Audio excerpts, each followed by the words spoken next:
सुंदर कौन है? सीमा 5वीं कक्षा में पढ़ती थी।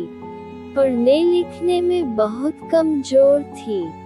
बस उसकी एक ही विशेषता थी कि वह दिखने में सुंदर थी, इसलिए सब उसकी सुंदरता की तारीफ करते थे। सीमा को इस बात का घमंड हो गया और वह ऐसी लड़कियों से नफरत करने लगी जो सुंदरता में कुछ कम थी। उसे सबसे अधिक वंदना से नफरत थी, क्योंकि उसका रंग कुछ काला था। वह हमेशा उसे काली बिल्ली कहकर चिढ़ाती थी, लेकिन वंदना का स्वभाव इतना अच्छा था कि वह उसे कभी कुछ न कहती। वंदना बड़ी भोली भाली लड़की थी। पढ़ने लिखने में बड़ी होशियार थी।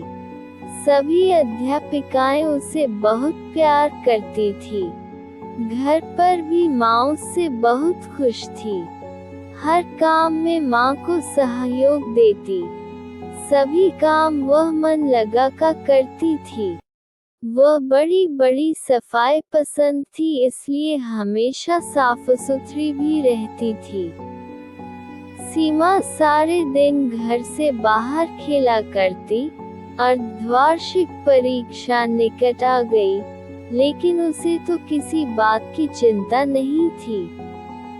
एक दिन सीमा सवेरे अपने घर से बाहर निकली। उसके पापा नई गेंद लाए थे, इसलिए वह बहुत खुश थी। वह सीधी अपनी एक सहेली दिव्या के घर गई। दिव्या उस समय अपने घर की सफाई करने में मदद कर रही थी। सीमा को देखते ही वह बोली, आओ सीमा। दिव्या, चलो बाहर खेलने के लिए चलते हैं। नहीं सीमा, मुझे तो अभी बहुत काम करना है। फिर सवेरे सवेरे पढ़ने का समय होता है। मैं शाम को खेलूंगी।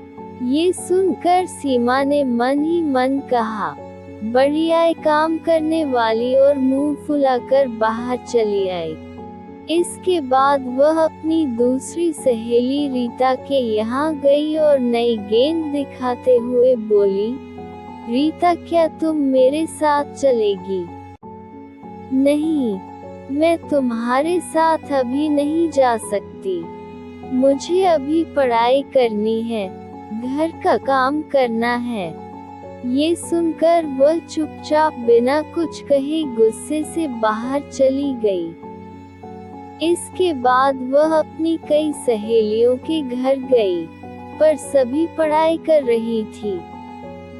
किसी को खेलने की फुर्सत नहीं थी।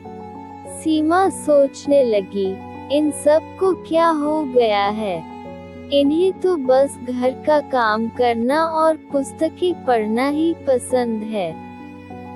फिर कुछ सोचकर सीमा अपनी प्रिय सहेली नीता के घर गई, लेकिन वह भी उस समय पढ़ाई कर रही थी। सीमा ने उसकी पुस्तक बंद करते हुए कहा, क्या हरदम तोते की तरह पुस्तकें रटती रहती हो? चलो बाहर खेलने चलते हैं। सीमा, वार्षिक परीक्षा निकट है।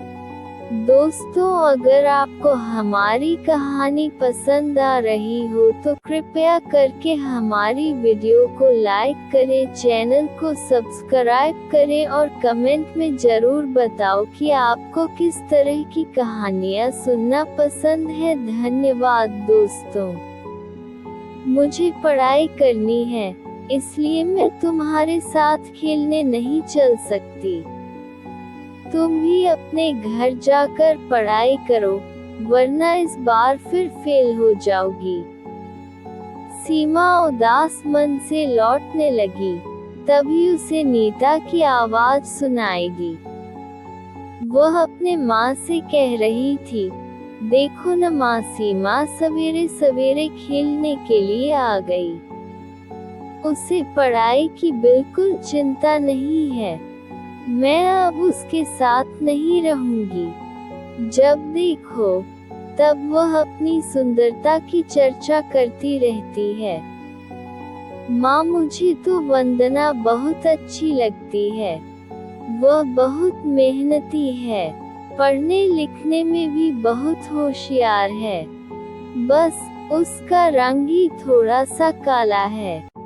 ये सीमा तो उस बेचारी को काली बिल्ली कहकर चिढ़ाती रहती है। ये सुनकर उसकी माँ बोली, नीता, सुंदरता रंग से नहीं, गुणों से होती है। अच्छी गुण ही वंदना की सुंदरता है। सीमा इसके आगे कुछ न सुन सकी। वह चुपचाप अपने घर की ओर जा रही थी, लेकिन तभी रास्ते में केले के छिलके पर उसका पैर पड़ गया। वह फिसल गई। वंदना अपने घर के बाहर खड़ी थी। उसने सीमा को गिरते देखा तो तुरंत दोनों हाथ पकड़कर उसे बड़े प्यार से उठाया। ये देखकर सीमा की आंखें भर आई। वह मन ही मन सोच रही थी कि वह वंदना से कितनी नफरत करती है, लेकिन वंदना के मन में उसके लिए कितना प्यार है।